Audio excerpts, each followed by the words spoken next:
বাংলাদেশ জাতীয়তাবাদী দল একটা সামাজিক বিপ্লবের মাধ্যমে অর্থনৈতিক স্বয়ংভরতা অর্জন করতে চায়, মানুষের মুখে হাসি ফোটাতে চায়, বাংলাদেশকে পৃথিবীর দরবারে উন্নত বাংলাদেশ হিসেবে গড়ে তুলতে চায়।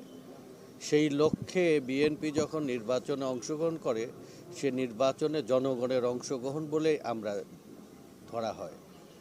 জাতীয়তাবাদী দল যতদিন নির্বাচনে অংশগ্রহণ থেকে বিরত থেকেছে, মানুষের মধ্যে উৎসাহ উদ্দীপনাটা ভাটা পড়েছে।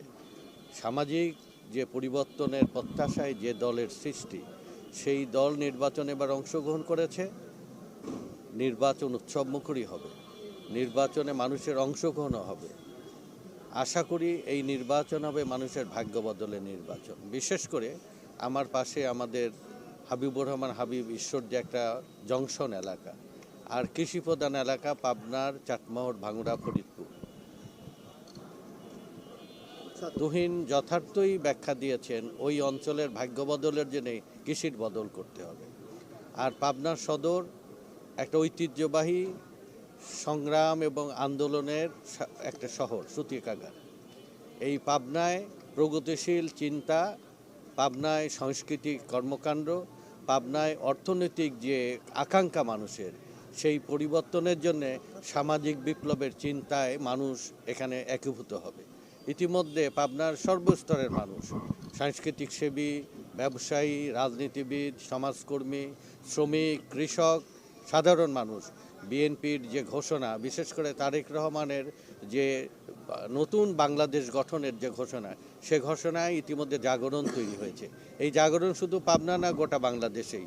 ইনশাল্লাহ এবার বাংলাদেশ জাতীয়তাবাদী দলের নেতৃত্বে, তারেক রহমানের নেতৃত্বে বিএনপি সরকার গঠন করবে, মানুষের ভাগ্যের পরিবর্তন ঘটবে, এক নিরাপদ, এক কল্যাণকামী, ইনসাফের রাষ্ট্র তারেক রহমানের নেতৃত্বে আমরা প্রতিষ্ঠা।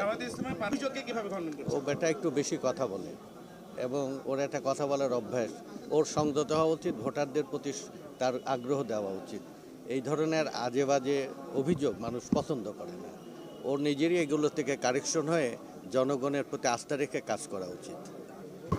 এই ইলেকশন অবজারভারের দায়িত্ব রয়েছেন একজন অতিরিক্ত বিচারক, জেলা জজ, অতিরিক্ত জেলা জজের পদমর্যাদায়, পুলিশ, বিভিন্ন সংস্থা থেকে একাধিক বিষয়ে।